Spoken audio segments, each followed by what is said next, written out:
माणसाने माणसाशी माणसा सम वागणे.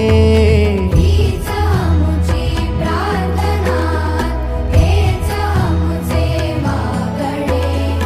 माणसाने माणसाशी माणसा सम वागणे.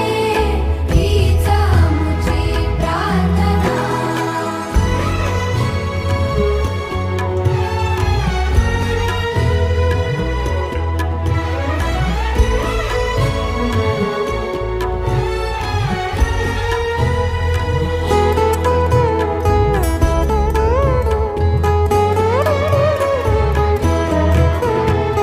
धर्म जाती प्रांत भाषा द्वेष सारे संपू